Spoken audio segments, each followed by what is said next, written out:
The latest policing report from the Home Office confirm that the Labour-run areas in the UK have now become no-go zones.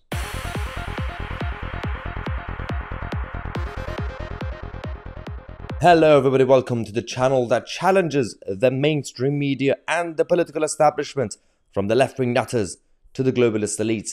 We have a number of news updates for you guys throughout the day, every half an hour as usual. We're going to start with talking about the Labour-run territories in this country, and we're also going to talk about the scandals inside the Westminster bubble. Before we start, a quick shout out to everybody, all the members of the channel who joined us last night on our weekly video call. If you want to become a member of the channel and support independent media, check out the link in the description. But let's get on with the show. We know that we already have problems in this country with law and order in general. Part of it is, of course, the general incompetence when it comes to policing.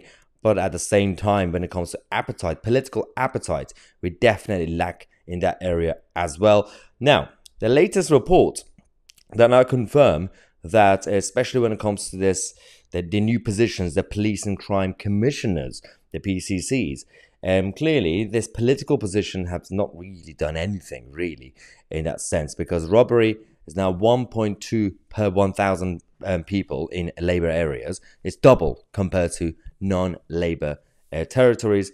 And when it comes to knife-related offences, it's 44% higher in Labour areas, and total crime in general is also 34% higher in Labour areas. When it comes to those big stuff, compared to Tory areas, it's double. But of course, compared to the rest of the Lib Dem councils and everything else, the Labour Party is still quite all over the place. The issue is, on the one hand, is just local policing. You also have the cultural problem. We know what it is, because certain areas have become completely isolated because of mass migration and lack of cultural integration, which we're going to get into in a second, because the policing minister has come out to say that where Labour police and crime commissioners are in power, they have lost control of crime. Today, analysis proves that Labour are soft on crime. They can't be trusted to keep people safe. Okay, so I agree with Chris Phil, but pot kettle Tory, because the issue that we now have is that Tory politicians can't really use this line anymore. And on the one hand, local issues on the ground, yes, local councils run by the Labour Party are facing issues with grooming scandals.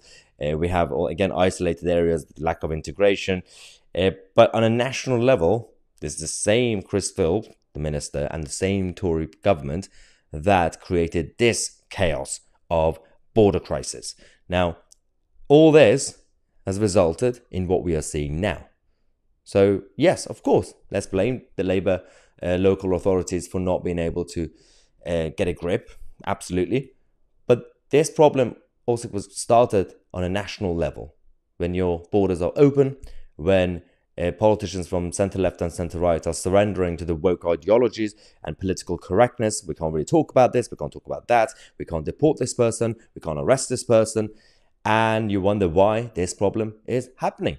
Of course, urbanized areas under Labour are going to be facing even more problems because, again, lack of integration and more incompetent and corrupt Labour politicians who just want to turn the blind eye to certain crimes that, again, because of political correctness, they don't want to offend someone in that area. But nationally, you could have prevented this by sorting out the national problems, but you didn't. So, again, it's a pot kettle situation. We're going to take a break for half an hour. We're going to come back with more news updates for you guys. Subscribe to the channel. I'm Mahyar, Tousi, and we are the media.